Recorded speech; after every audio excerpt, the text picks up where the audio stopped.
የአዲስ ምዕራፍ ሰዓታችን ላይ ደርሰናል። የዛሬውን ባለ ታሪክ አይተን እንመለስ።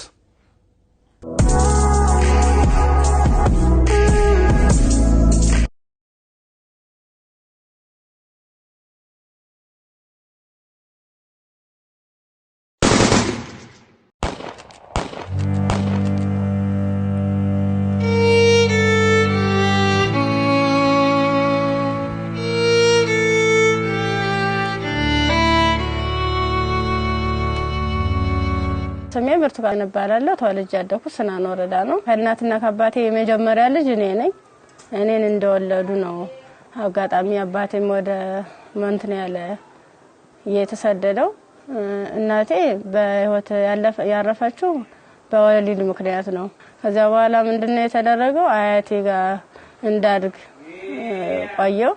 ከአያቴ ጋር እየኖርኩ ያለ 8 አመት ሲሞላኝ ትንሽ እሷንም ይቸግራታል። እባካችሁ ልጅትን ለሰው ልስጥ እና ፈልጉልኝ ምናምን ትላቸዋለች እሷ ማለት ነው አያቴ አሉ። በ8 አመት ያስወጥተው ወሰዱኝ። ከዛ እሱ የሁለት ልጆች አባት ነው፣ አንድ ሴትና አንድ ወንድ እና እነሱን እያሳደኩኝ ልብስ የምሳጠብ የልጆችን ማለት ነው ካልሲ ያጥባለሁ፣ ወጥ እንድሰራ ሙያ እንድለማመድ እነሱ እያበረታታችኝ ሰትየዋ ኢቭን ባላት ራሱ ሲኖር ማንኛውንም ነገር ሲኖር ለልጆቹ ልብስ ሰርፕራይዝ ይገዛላቸዋል ወደ አመት ምናምን ሲመጣ። እኔ ደግሞ ሰትያ ከምትለብሰው ልብስ ተቀድና ተጣጣፋጥነጥዬ ነበር። እንትን ብላ በመኪና እንኳን አይሰፋም፣ እቤት ነበር በመርፌ ተሰፋው ነበር። እሱን ለብሼ ሄዳለሁ። ጫማም የተወርቁ የወደቀውን ልጆች ተጠቅሞ የጨረሱትን እሱን ሰወትት ምንስል የባለም እንደዛው እየተማርኩኝ እያለ የሆነ ደረጃ ተሸላሚ ሆንኩኝ። እስከ 8 ደረስኩ። ከ8ኛ ክፍል በኋላ የሆነ ስራ ምቢት ልብስ የሆነ እየተጎረመስኩ ስመጣ ስራው እያያዘኝ ትምህርቱም እያያዘኝ እየከበደ ሲመጣ ስራዬን ለዲቱ ሙሉ ሰዓት አንተደላለሁ አልተኛም ነበር። 24 ሰዓት ነበር። ከዛ ዩኒቨርሲቲ ኢንተርሶርት ያከፍል ጨረስኩ። 12ም ያው 392 አመጣው።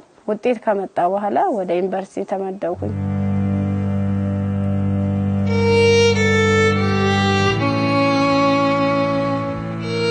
ዲፓርትመንት መረጥ በፋርማሲ ስገባ በቃ እነሱ ራሱን ማበረታታት ጀመሩ። አይዞሽ ኢቭን ደፍተር እስክሪብቶም የሃንዳውትም ሙሉ ነገሩን እየሸፈኑልኝ ነበር እነሱ ነበሩ ቢሮ ላይ ማለት ነው።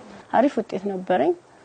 ከዛ መጨረሻ ላይ ልክ 1 አመት ተማር፣ 2ኛ አመትም ተማር። 2ኛ አመት ላይ የተወሰነ ረብሻ ይከሰታል በሰዓቱ ማለት ነው። ረብሻ ሲፈጠር ምንድነው 3 ሰዓት ነው ከሌሊቱ 3 ሰዓት ላይ እኔ አጋጣሚ ከልጆች ጋር እንትን ነበርኩ፣ ላይብራሪ ነበርኩ። እኔ ወደ ውስጥ ስንመለስ ውስጥ ላይ የሆነ ሰው ሲተኩስ ከውጭ ላይ ይቀባበላሉ። ከዛ አረ ምንድነው በዚህ ውጡ በዚህ ወረዱ እንዴ ወንበስ በሉ እንትን ታኙ ተንበልበሉ ምናምን ይሉናል። ከዛ ልክ እየተኛን እየተሳብን እንደባብ እየተሳብን እየሄርን ያለ መጨረሻ ላይ እዚህ ጋር ግቡ በቃ እናምልጥ እንደዚህ ያለን ሰዎች ለካ ውስጥም ውጭም ይተኩስ የነበሩት እነሱ ናራዋል። ውጭ ላይ ስንል ምንም የተተቀለብስ አለበሱ። ከዛ አንደኛው ትጥቅ የለበሰው እዚህ ጋር ግቡ ምክንያቱም እንደዚህ ድብልቅልቁ እየወጣ ነው እንዴ ህይወታችን ማትረፍ አትፈልጉም ሲላን እሺ ብለን ታርጋብገን ሁላችን ሰዎች አንድ ላይ ወጥተን ገባን። አንድ ላይ ገባን። በቃ ፍስፍስ አርገው ይዘው ሄዱ። እየከለሉ ሄዱ። ምንድነው ወደ ጫካው ስንዳረስ ሰውነታቸው መከለል ጀመሩ። ያ ማለት ምንድነው አይናቸው ብቻ እንድትታይ ነገር ግን ሌላ አካላቸው እንትና ሙሉ ብረት ነገር ነው። ስንገባ ምንድነው ኖርማል ወታደር ነበር። ግን እኔ ምን እዛው ላይ እየቀየሩን ምን ሰዓት እንደቀየሩ ማላየናቸው። ከዛ ይሄርን እያለ ጫካ ስንጀምር መኪናውን ከዚህ በኋላ መኪና መግባት አይችልም ወራዱ በግራችን ዱብ እያለ ነው የምንሄዳው። ልክ በግራችን እየሄርን እያለ እንትን አይናቸው ብቻ እንድትታይ ሌላቸውን ሸፈኑና ጸጉራቸውን ገለጡት። ያኔ ኬፕ ነገር ነበር የለበሱ። ጸጉራቸውን ሲሉት እንደሹ ቀጥ ያለ ነው። እንሄዳለን መንገዱ ያልቅም። 6 ሰዓት ፈጀብን።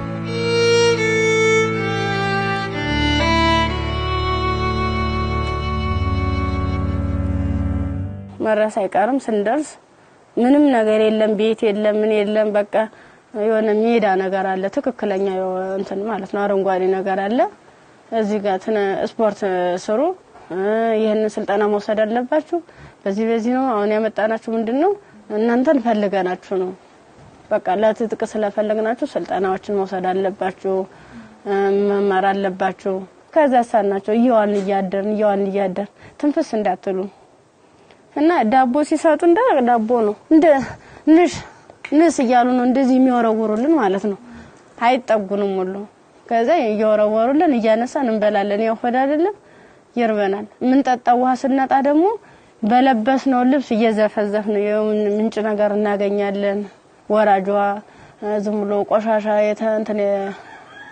የተገደበ ነገር እናገኛለን እሱን ልብሳችንን እንዘፈዝፍና እንዲ ለመጥለቅም ስለሚቀፍ ልብሳችንን ዘፈዝፍና ልብሳችን እየጫመቅነ ነበር እንደዚህ ያንጠፈጠፍን ነበር ልብሳችን እየመጠጥን ምንጠጣ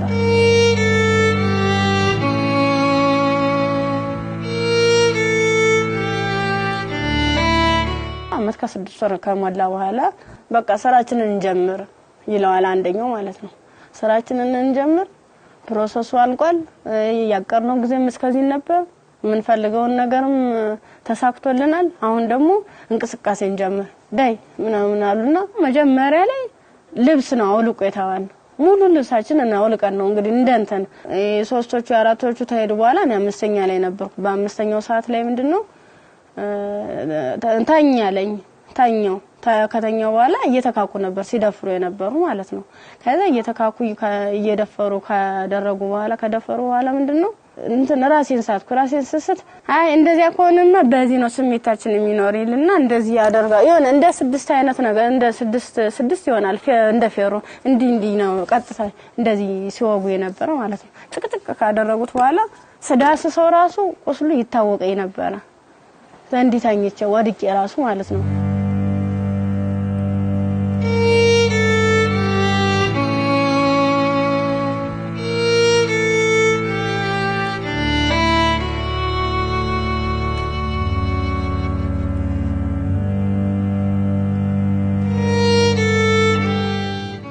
ካንገት በላይ ደግሞ እንትን በምንድነው ጭንቅላቴ ነው ሁለቴ ሲመታኝ የኛው ተከፈተ ጭንቅላቴ ማለት ነው እንደዚህ ያድርገዋል ማለት ነው ሌላስ ምን ይሻላል ከዛ የሆነ ሚንትን የሚልም ነገር አለ ቢላ ማለት ነው በሱ ይፈቀፍቀዋል ጻጉሬን ማለት ነው ሲፈቀፍቅ እየደማ ነበር በዚህ ሚተለትላሉ እንደምላጭ አይነት ነገር ይዘዋል የሁሉ ትልትል ነው ይሄን ማንጸኒ ከተጨቀጨቀ በኋላ ምን ማለት ነው ሜት ተጣል ምን ሆነ ግን ምንድነው በስድስተኛ ቀና በየንተሰል ምንም ነገር የለም ከጎኔም ረሳለ ከጎኔም ልጅ ተርትላለች በቃ ከሷ የተሻልኩ ስለሆነ የለበስኩትን አረቄን ልብሴን ሙሉ ጫርጋው ልቄ እንትን አሰርኩት ተንትኑ ጋር አጣብቄ አስሬ እየጎተትኩ ያ ማለት ምንድነው እኔ ሙሉ አካል ስላለኝ ነው ያንን ሳድርጌ ነበር እየጎተትኩ የተላቀስ ርያን በቃ አርቃንሽን ሆነሽ በጣም ነው የሚያሳዝነው ቁምጣ ነበረች ቁምጣዬን ደግሞ ያላስለብሰኝ አለ ቁስሉ ማለት ነው እንዲ ክፍቱን አርጌ ልብሴን ግን ሙሉ ቃኔን ለሷ ለበስኳት የለበስኳት አንድ ቀሚስ ነበርና ቁምጣ ከስር ለብሻ ነበር የለበስኳት ልፍ በቁምጣዬ ማሰር አልቻልኩም አውልቄ ሁሉ ሞክሬያለሁ ሙሉ ደም ማለት ነው ከዛ በሷ አሰርኩና የወጥቱ ሰል ገሩ ይመጣሉ በሰዓቱ ማለት ነው ከዛ እንዲታ ያንዘላዘሉ እንትን ብላ እንደዚህ ተሸክሙ ያንዘላዘሉ ይዘዋት ይሄዳሉ ሀይዟ ሲሄዱ እኔ አልሰማማ እንትን አለለም በቃ እንዳንችልስ አንችልስ ገላጌ ተገኘ ብላኝ እኔ እንጂ ይብለኝ ደህል እንጂ በጣም አረ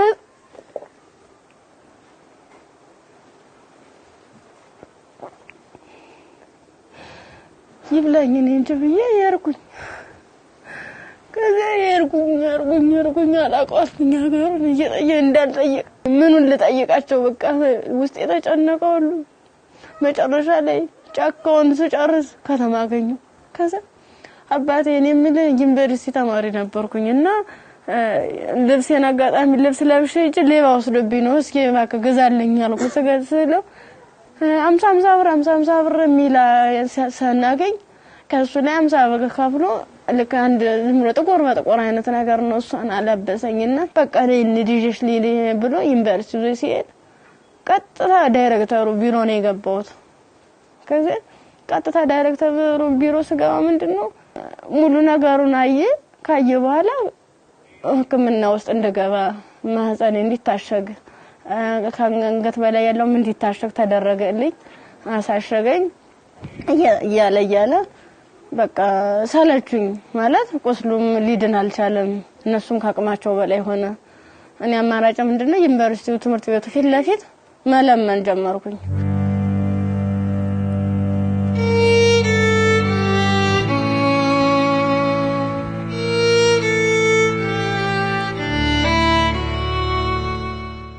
እንደ ኢንፌክሽን ፈጥሯል መሰለኝ ብዙ ቀን ስለቆየው 6 ቀን ማለት ቀላል አይደለም።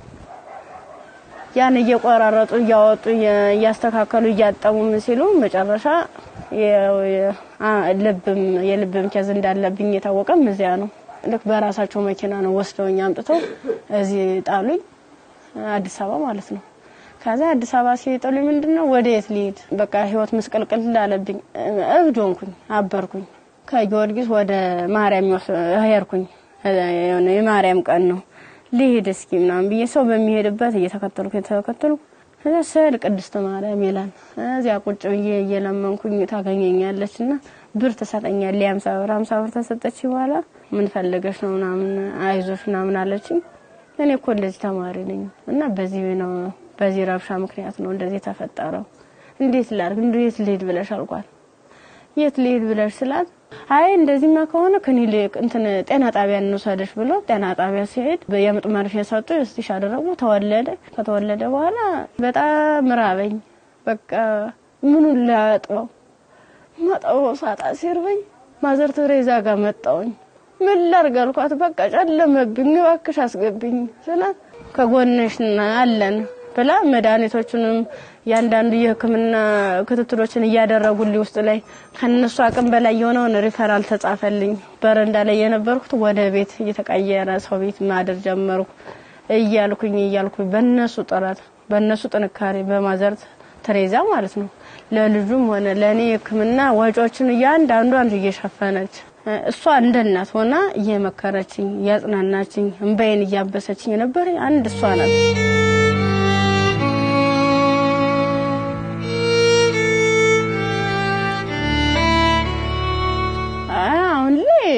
በጣም ከባድ ነው። ልጁም ከፍ እያለ ሲሄድ ጡት በማጥዋት በሚችልበት ሰዓት እየደከመኝ እያመመኝ ትንፋሽ ማጣር በቃ ድክም ይለኛል። መንቀሳቀስ አልችልም ያን ያክል ማለት ነው። ብዙ መድኃኒቶች ነው የምወስደው። የሚዋጥ መድኃኒት አለ መርፌ አለ እና እነሱን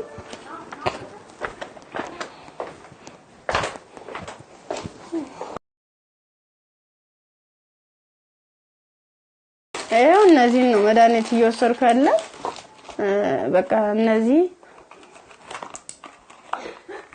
የሚዋጥ መድኃኒት አለኝ መርፌ አለኝ። ይሄን ነገር ነው እየወሰድኩ ያለው እና ይሄን መድኃኒት ስወስድ ደግሞ ለኔ የሆነ ማለት ምግብ ያስፈልገኛል። ምበላው መጠጣው የለም መታየት ነው። ደረቅ ኮቾሮ ነው። አሁን ቅድም ደውም ሳዘጋጅ ነበር ኮቾሮ እዚህ አለ ዘፍዝፌ ነው የነው ያለው። አሁን የራስ ብሏል። የዘፍዝፌው ስለቆየው ቅድም ነው እናንተ ቀረጻ ያዘጋጃችሁ ያለ የዘፈዘፍ ማለት ነው። የዘፍዝፍ ካለ በኋላ ለልጅ ምንድነው ፍትፍት አድርጌ እኔ የምበላታለሁ እሱም የሚበላት ይችል ነው እና ሙዝ ምናምን እገዛለታለሁ። ብስኩት መጠለያ ያስፈልገኛል። አሁን ያለበት ቤት ስፖንሰር አንድ ወር ከፍሎልኝ ነው ሄደ። ሌላውን ግን እየለመንኩ ነው ውጭ ላይ ማለት ነው። የሆነ ነገር የልጅውን ወደ 3 ወር አለፈው ሰው እንድንቆጣጣው ማለት ነው። መታጠቢያ ሰዓት የለም ብቻ ቃላት የለኝም። በቃ ይድረሱልኝ ምን አንድም በቃ ወደ ፊትስ ምን አይነት ህይወት ነው የሚኖረው? ምንድነው ማደርገው? ለምን ነገር በጣም ይራበኝ ነው። በቃ ራበኝ እንትን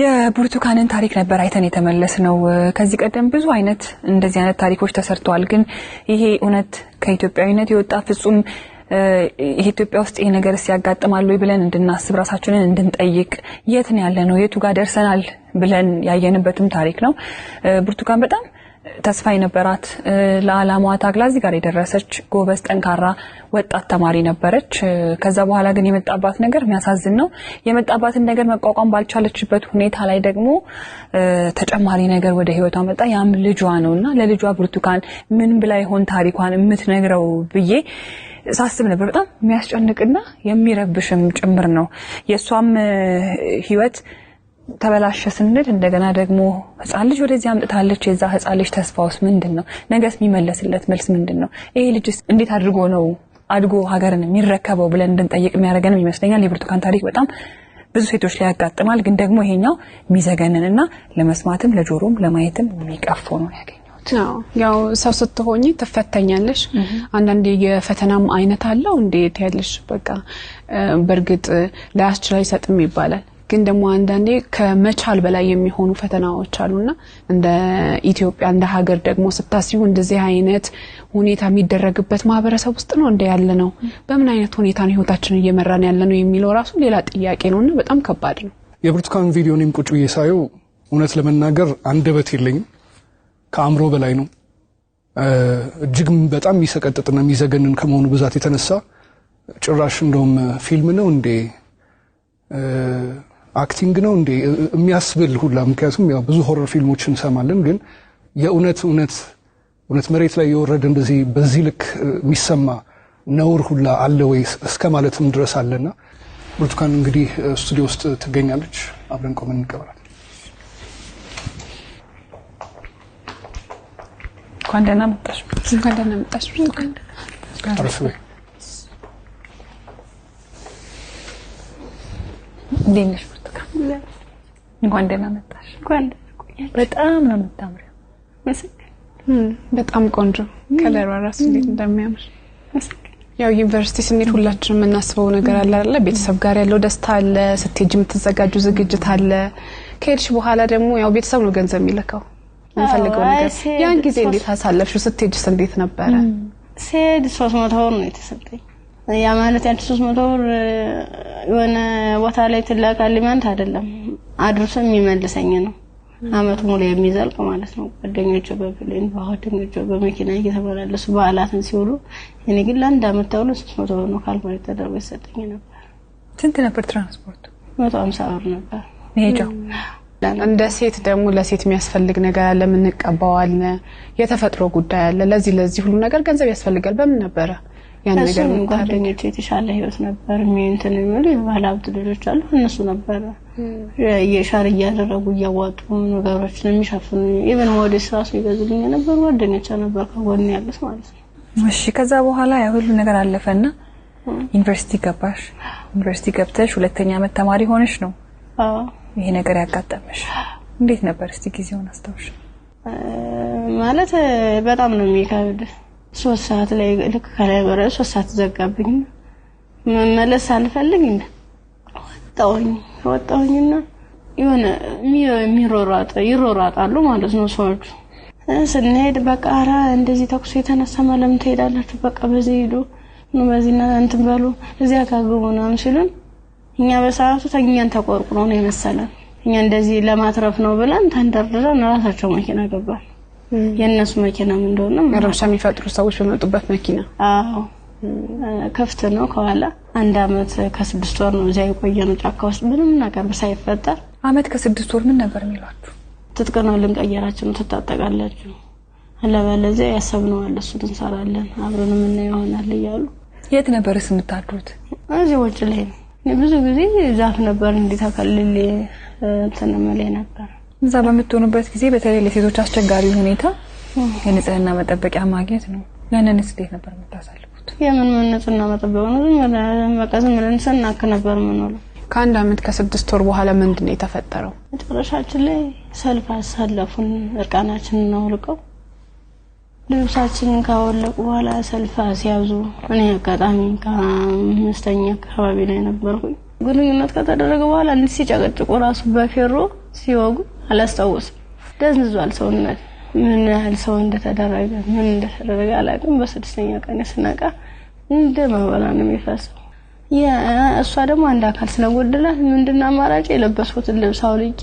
ለሷ ነገሮቿን አስሬ ነው ቅፋ እየወተትኩ ጀመረ ጀመሩ እንዳላዝላት አልችላትም ከዛ አብረን ነው ምን ሄደው አንቺ ነው ቆጥቼሻለ ድምጽ ጥለኝ እንዲሆነ ነው ሁለት አጋለ ስንኩል ማን ይቀበለናል አልኳት እንግዲህ ማንም ቢሆን እንደዚህ ደም እየፈሰሰ እንደዚህ ምድሩ ሁሉ ጨልሞብኝ ነገ ወደ የተሻለ ህይወት አገኛለሁ ብዬ ነገ ወደ ጥሩ ቦታ ደርሳለሁ ብዬ አሰብኩት ልጅ በቃ በጨረሻው እንደዚህ ሲያመር እንደዚህ ሲው በጣም ካፋኝ በቃ ለወሊውም ነገ ወደ ስደት ነው ሆነው ምንድነው ማድረግስ የምችለው ምን አይነት መልኩ ነው ህይወቴንስ መጠገን የምችለው አይዞሽ የሚለኝስ ማንኛው ሰው ነው በቃ እንደዚህ መጨረሻ ላይ ምንድነው ጎዳና ተዳዳሪ ሆንኩት ጎዳና ነው ወርቄ በቃ እኔ እንጂ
አንዳንድ ታሪኮች ለመስማትም በጣም እጅግ በጣም ይከብዳሉ እኛ ጋር ይሆናሉ ይፈጠራሉ ብለንም እንጠብቃቸው አይደሉም ሴት ሆኖ ለመስማት ይከብዳል ሰውም ሆኖ ለመስማት እንደዚህ አይነት ታሪክ ይከብዳል ያው ከመሞት መኖር ይሻላል ይባላል እግዚአብሔር አንቺን በዚህ ፈተና ውስጥ አሳልፎ ዛሬ ላይ ሲያደርስሽ ምክንያት የለውም ማለት አንችልም በፈጣሪ ስራ ማንገባም ግን በጣም ጠንካራ ነሽ እኔ በዚህ ሁሉ ችግር ውስጥ ያየሁት ያንቺን የመንፈስ ጥንካሬ ነው አሁን ላይ ልጅ አለሽ ልጅሽን ስታዩ ምን ይሰማሻል ከፋኛል በጣም ምክንያቱም እሱ ባይኖር የኔ ያለ እንትን አይደለም ነበር ማለት ልጅ ስትይዥ ከባድ ነው ለልጅ ስትይ ያልሽ ሆነ ትታሰሪያለሽ ልጅ ነው እንጂ ራስ ያትይም በቃ ምን አለበት ወይ ጤነኛ ልጅ በሰጠኝ ነው ካልሆነ ደግሞ እኔም በሽተኛ እንዴት ነው የማደርገው ልጁንስ ለማልቀ ሁለቴ ነው ሶስት ጊዜ ጥየው ሁሉ ይጫለው እዚህ ውጭ ላይ ተመንትሽ እንዲይሰው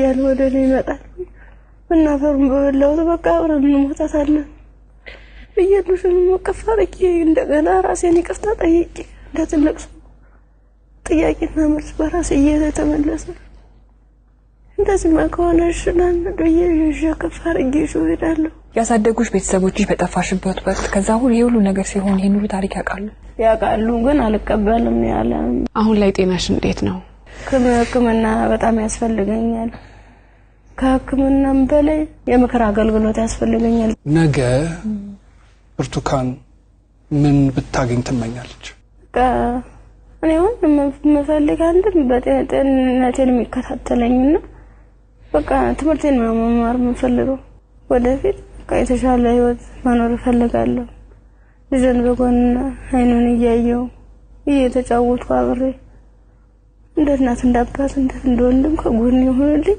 እሱም አድርጎኝ ጠብና እንዳያገኙ ተሻለ ህይወት እንድደርስ ነው የምፈልገው። ዛሬ ወደ አዲስ ምዕራፍ የሚያሸጋግሩሽ ስጦታዎች እኛ እናበረክትልሻለን። እንግዲህ ብርቱካን በጣም ብቻሽን በከባድ ሁኔታ ልጅሽን እያሳደግሽ ነው የምትገኘው። በመሰረታዊነት በመጀመሪያ የሚያስፈልግሽ ደግሞ የቤት ኪራይ ድጋፍ ነው። የቤት ቴሌቪዥን ይሄንን ስለሚያምን ደግሞ የ1 አመት ያለምንም ሐሳብ ከልጅሽ ጋር ሆነሽ ራስሽን እስክትቋቋሚ ድረስ የ1 አመት የቤት ኪራይ ይሸፍንልሻል። ሌላው እንግዲህ እኔም በጣም ተርቤያለሁ። ልጄንም ለማጥባት ደግሞ መብላት አለብኝ። ካልበለው ደግሞ ወተት የለም ጡቴ ብለሻል። እውነት ነው። እናት ስንሆን ደግሞ የበላነው ሁሉ ደግሞ ወደ ልጃችን ነውና መብላት ራስን መጠበቅ ራብ መጥፎ ነው ይባላል። እውነትም መጥፎ ነው በጣም። ስለዚህ የ6 ወር አስቤዛ ደግሞ የቤት ይሸፍንልሻል። ከቤት ኪራይና ከአስቤዛ በተጨማሪ ደግሞ የልብስ ማጠቢያ ማሽን ኢቢኤስ ቴሌቪዥን ያበረክትልሻል።